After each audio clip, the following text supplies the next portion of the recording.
Hello viewers, this is Mahmood and this is the third lecture of Unit 1. So example 1 से start लेते हैं. The question is write the following complex numbers in ordered pair form. Okay, so first let me revise the ordered pair form of a complex number.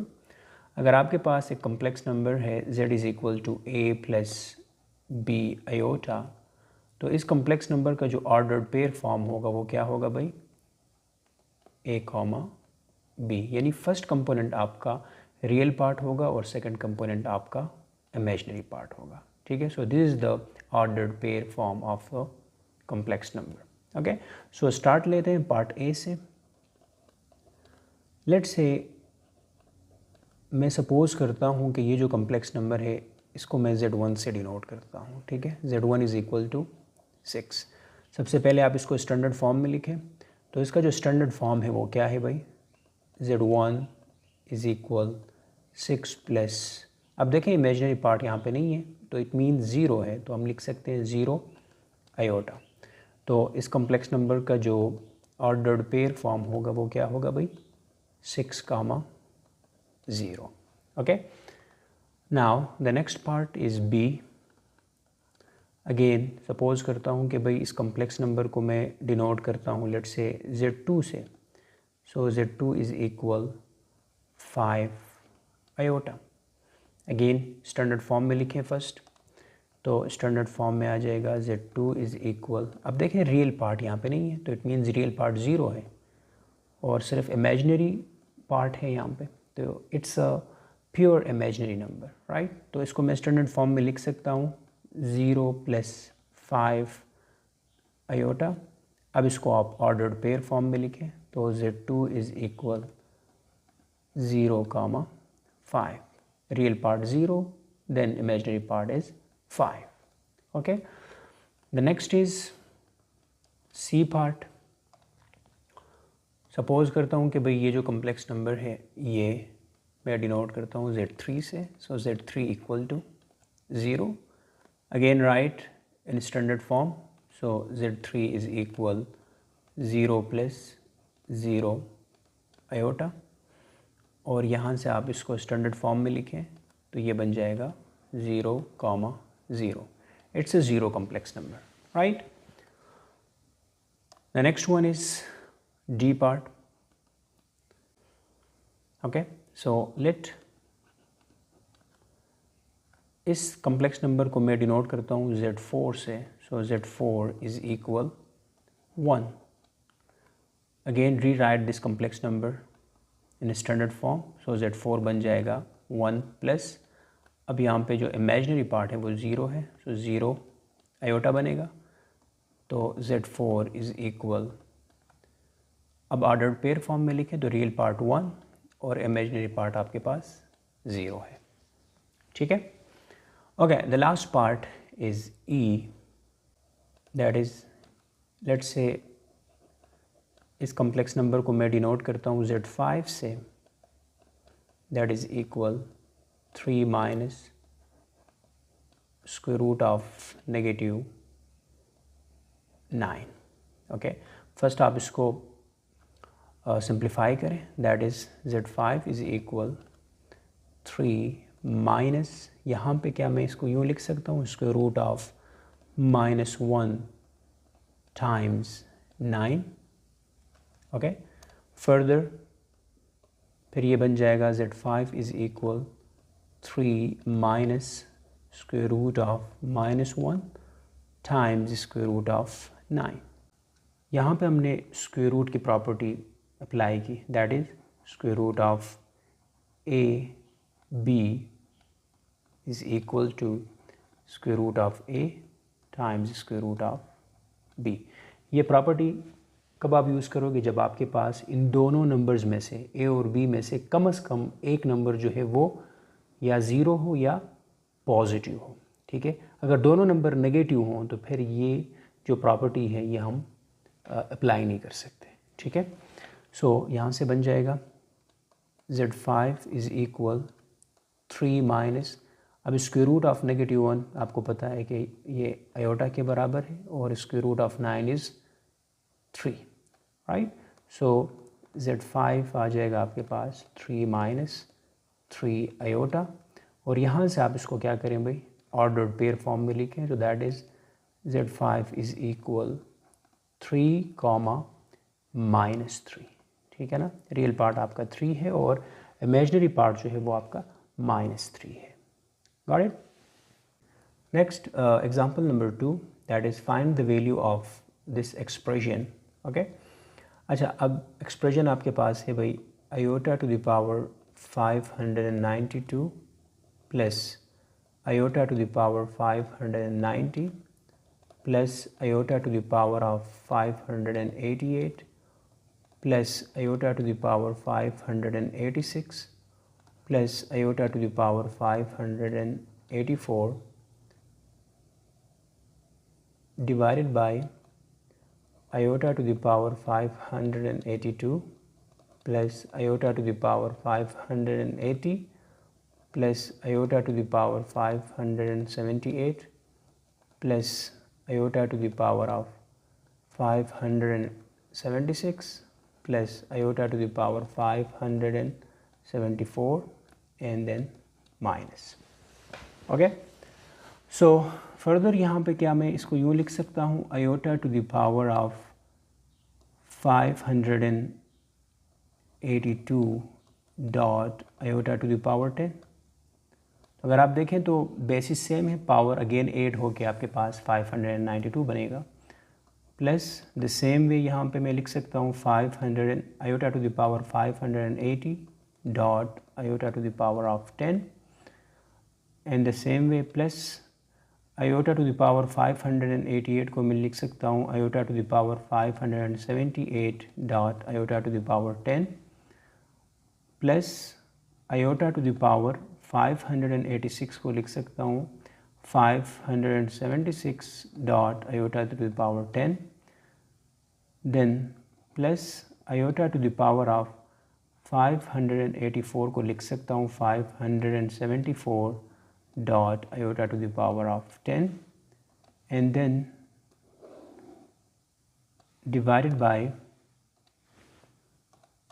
iota to the power of 582 plus iota to the power 580 plus iota to the power 578 plus iota to the power 576 plus iota to the power of 574 and then -1 here.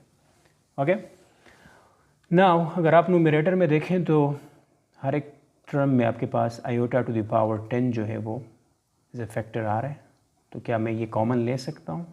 हर एक term में iota to the power 10 जो है वो common है, तो यहाँ से आ जाएगा आयोटा टू द पावर 10 जो है वो कॉमन आ गई, तो न्यूमरेटर में बच गई है आपके पास iota to the power of 582 plus iota to the power of 580 plus iota to the power of 578 plus iota to the power of 576 plus iota to the power of 574 and then divided by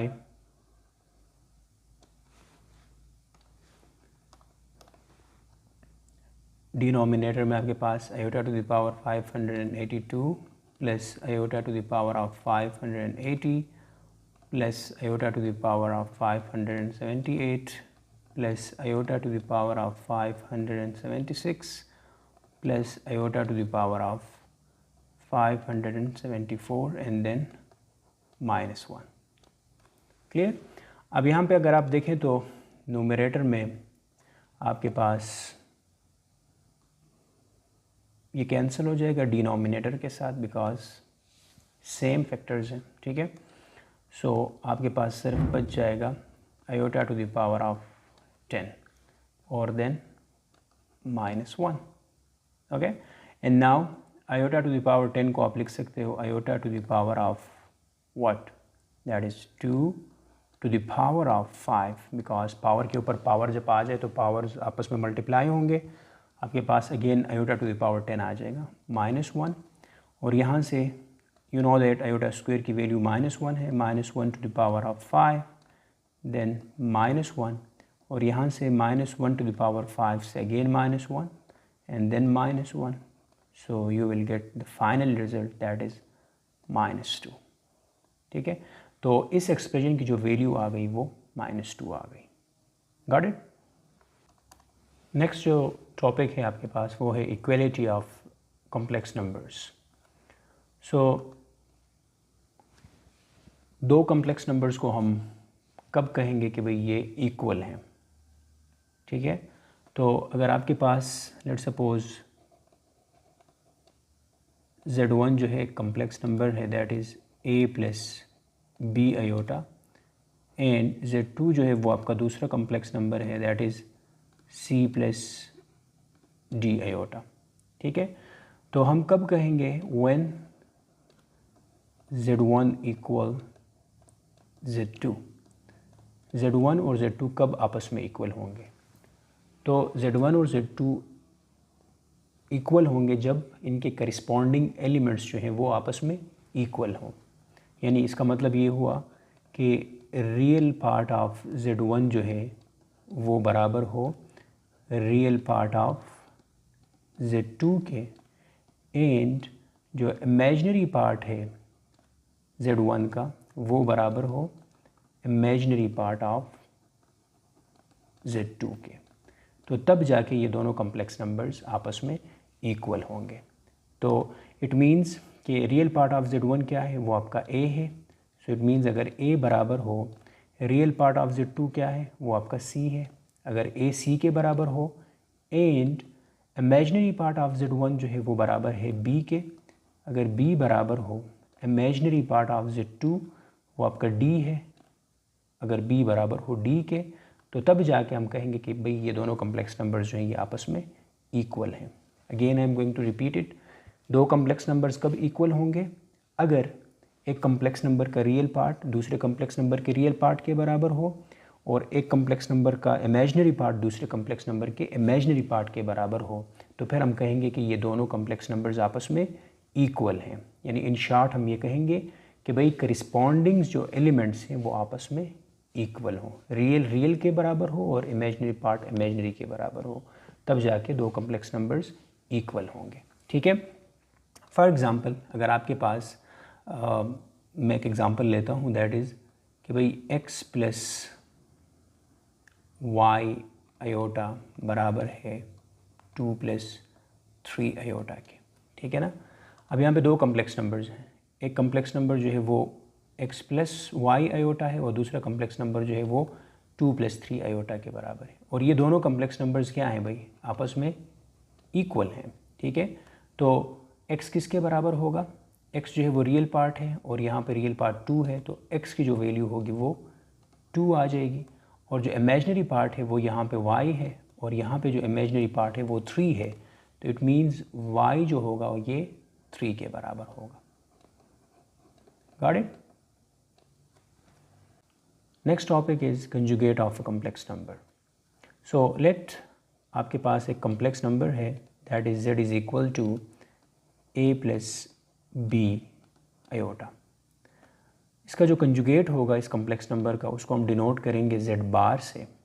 ठीक है, that is a plus B iota bar. Define कैसे होगा, define ऐसे होगा कि जो imaginary part है उसका साइन चेंज होगा। ठीक है, दैट इज़ a, यहाँ पे इमेजिनरी पार्ट b है उसका साइन जो है वो प्लस है, तो उसको आप नेगेटिव कर देंगे, negative b iota. So this is the conjugate of a complex number, right. For example आपके पास कॉम्प्लेक्स नंबर्स हैं, लेट्स से Z1 जो है वो बराबर है 2 माइनस 4 आयोटा, Z2 जो है वो बराबर है लेट्स से 3, Z3 जो है ये बराबर है 6 आयोटा के। ठीक है, अब आपने इनके कंजुगेट्स फाइंड करने हैं। ठीक है, तो Z1 का जो कंजुगेट होगा उसको मैं डिनोट करूँगा Z1 बार से। कैसे डिफ़ाइन होगा, that is 2 minus 4 iota conjugate. So define करें अब इसको, Z1 conjugate is equal to, अब आपने जो इमेजिनरी पार्ट है उसका साइन आपने चेंज करना है, तो इमेजिनरी पार्ट -4 है, so you have to write positive 4 iota, ठीक है। So this is the conjugate of Z1। The same way Z2 का कंजुगेट फाइंड करें। सो फर्स्ट आप Z2 को स्टैंडर्ड फॉर्म में लिखें, that is Z2 is equal 3 plus 0 iota, because imaginary जो part है वो आपका 0 है।